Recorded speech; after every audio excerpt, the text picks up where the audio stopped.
E agora o tema é autonomia funcional e administrativa da Polícia Federal. Um tema bastante atual, e quem vai falar é a doutora Tânia, que é delegada da Polícia Federal. Doutora, tem a palavra. Olá, boa noite, acompanhando aqui esse importante evento. Agradeço o convite diretamente feito pelo Dr. Gustavo, presidente da ADPESP, e parabenizo os demais componentes desse congresso. A gente sempre aprende alguma coisa assistindo as palestras dos amigos, dos colegas. Eu resolvi até adaptar algumas coisas do que eu ia dizer para tornar mais interessante, né, até para todos os alunos que estão acompanhando, todos os nossos ouvintes. Bom, de primeira, gostaria de contar para vocês que nos últimos dias esse tema autonomia da Polícia Federal, autonomia da Polícia Judiciária, foi um dos temas mais comentados, e não foi à toa. A Polícia Federal acaba de completar 76 anos de sua existência, e a PEC da autonomia começou lá no Congresso Nacional em 2009, ou seja, acabou de completar 10 anos.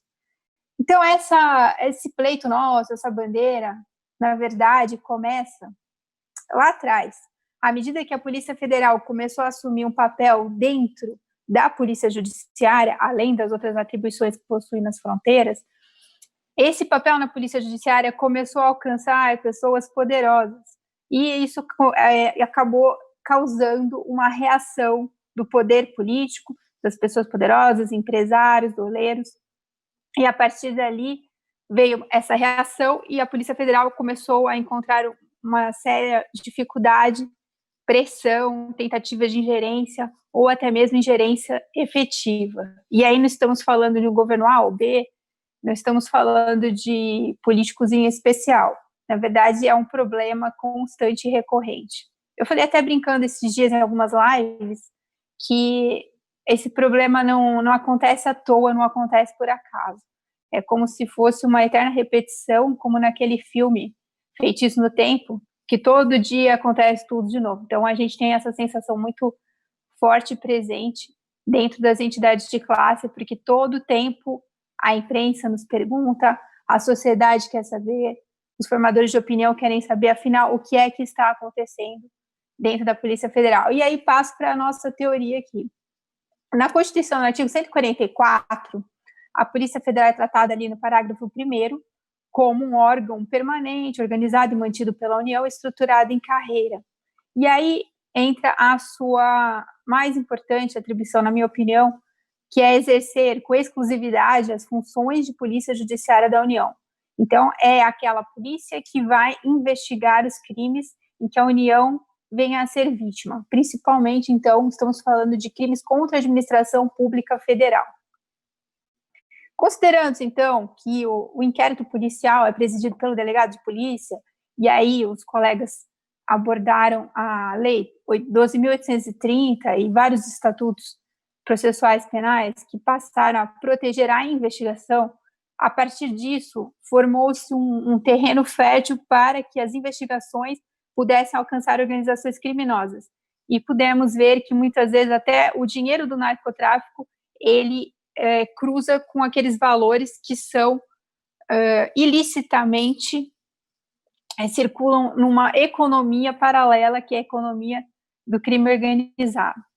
Então, o narcotráfico, o dinheiro se relaciona com o dinheiro também dos doleiros e dos criminosos aí que praticam crimes relacionados à corrupção.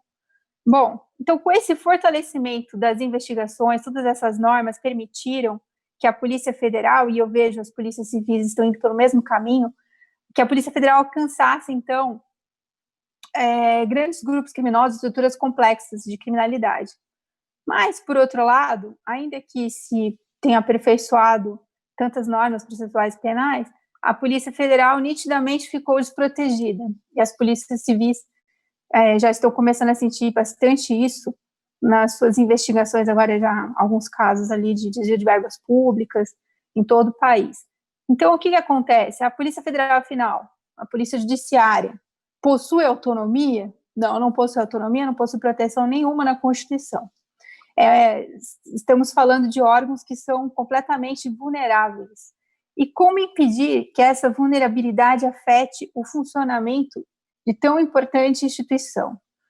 Bem, foi ali que surgiu, então, a construção da defesa da autonomia.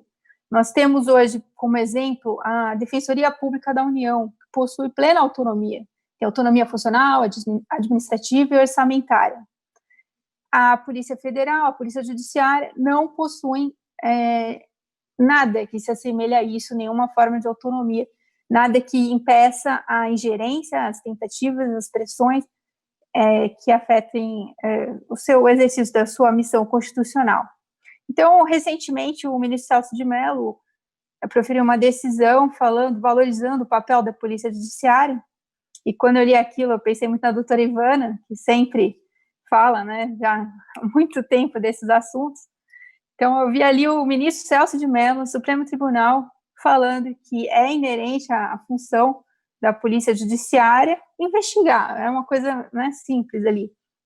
Então, é um poder constitucional da Polícia Federal e, obviamente, também das polícias civis. Então, ali, com aquelas palavras, ele dizendo, né, o que para nós é óbvio, ele declarou, então, que a Polícia Judiciária da União, para que funcione, para que ela trabalhe, ela precisa comandar suas investigações na pessoa daquela delegada, daquele caso em especial.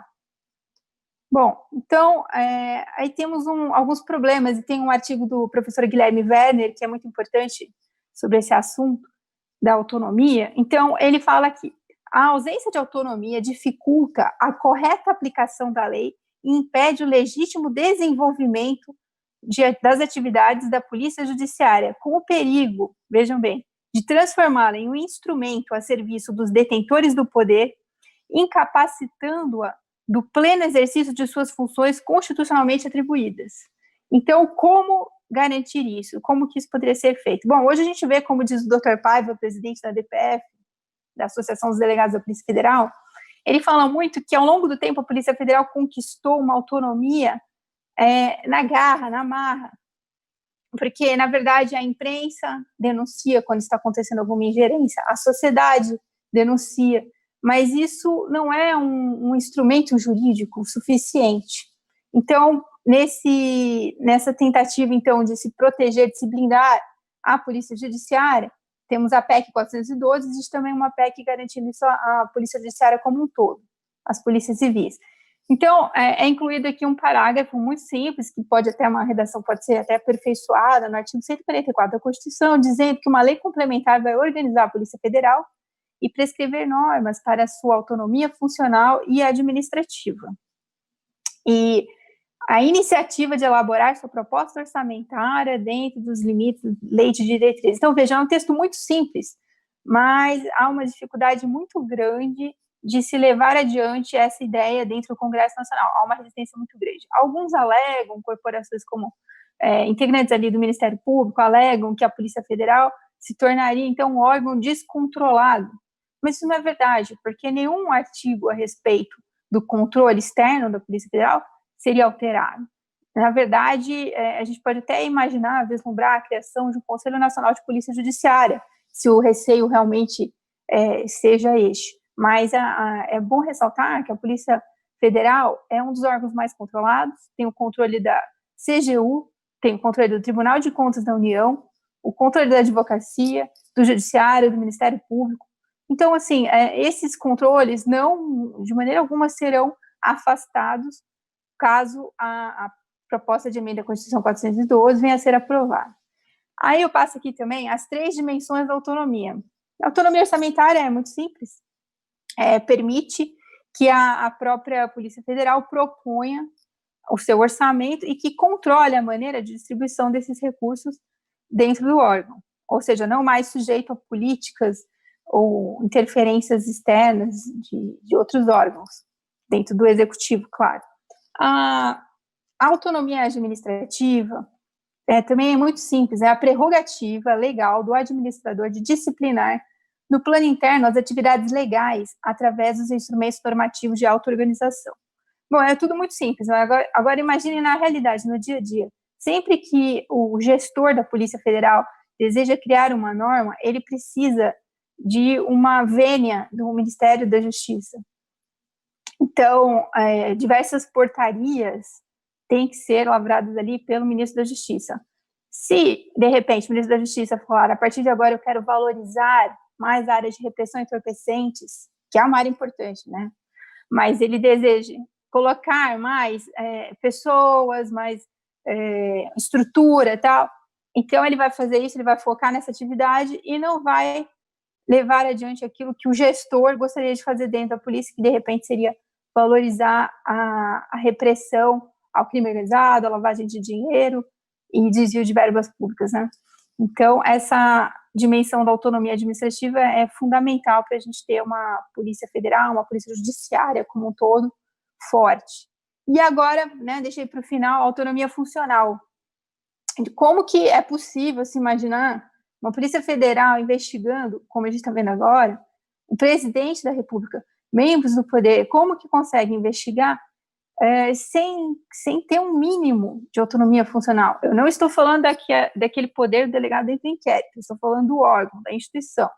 Então, essa recente mudança de diretor-geral, das outras funções de comando da Polícia Federal, essas decisões, elas acontecem em atos administrativos do presidente da República, justamente porque a Polícia Federal não tem autonomia funcional. Então, a cada 12 meses, agora a média tem sido essa, o diretor-geral vem sendo trocado, os superintendentes, a sociedade acompanha isso, pasma, e muitas vezes sem saber o que poderia ser feito para evitar que algo dessa natureza acontecesse. A imprensa falou muito sobre isso nos últimos dias.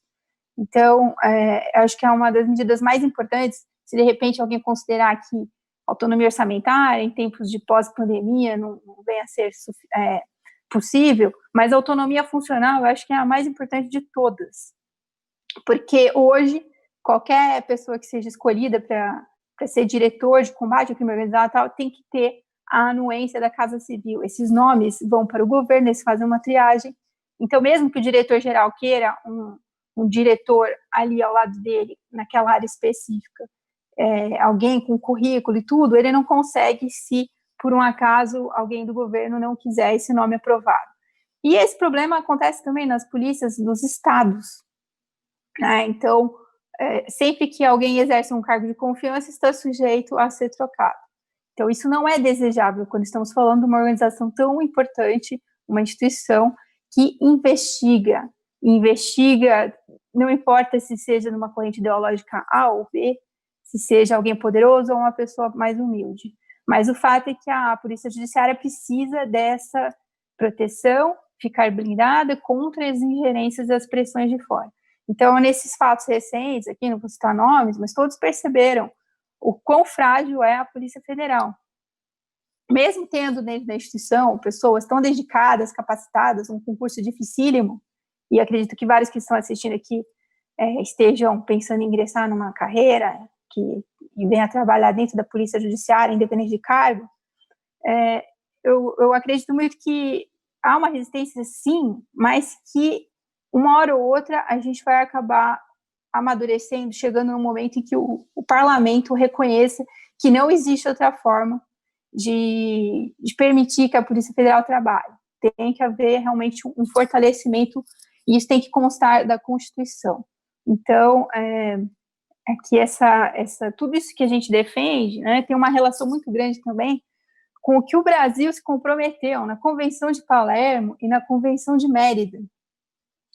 Como que um órgão, né, que é um dos órgãos de controle, um dos órgãos pilares ali da prevenção, repressão à corrupção, como que vai conseguir agir sem um mínimo de autonomia, né? Então, é sempre bom a gente ressaltar que o respaldo internacional, normativo aqui no plano internacional, está consubstanciado, então, na Convenção de Palermo e na Convenção de Mérida. Justamente porque o Brasil se comprometeu a reprimir todos os desvios cometidos contra o interesse público. Enfim, então, nós precisamos de autoridades independentes, mas precisamos também de instituições fortes, né? De nada adianta termos normas processuais penais tão boas, mas no dia seguinte eles trocam um superintendente, trocam tudo, e você não sabe mais quem vai estar presidindo o inquérito porque a pessoa foi promovida, porque é uma estratégia também, né? A pessoa é promovida aí para uma função no exterior ou um curso, e aí eles colocam o outro para conduzir aquela investigação, e mesmo que sejam pessoas de boa fé, só de você trocar quem está conduzindo uma investigação complexa, e o que mais tem é investigação complexa, importante, de impacto, só de você trocar a pessoa, aquela nova que assume o caso, ela certamente encontrará muita dificuldade para continuar a investigação e chegar no resultado. E a sociedade está sempre de olho, e ainda bem que está de olho, como diria a doutora Ivana, né, gente? A doutora Ivana falando assim. Então, meus amigos, essa é a nossa mensagem aqui sobre a importância da autonomia da Polícia Federal, das polícias civis, da Polícia Judiciária como um todo. E eu gostei muito de ver que os colegas delegados do Princípio nas redes sociais, eu vi muito isso, deram uma reacendida nessa bandeira tão importante em defesa da autonomia das suas próprias instituições, porque todos que trabalham ali sabem que existem pessoas muito boas ali dentro, mas que as dificuldades realmente são muito grandes no dia a dia.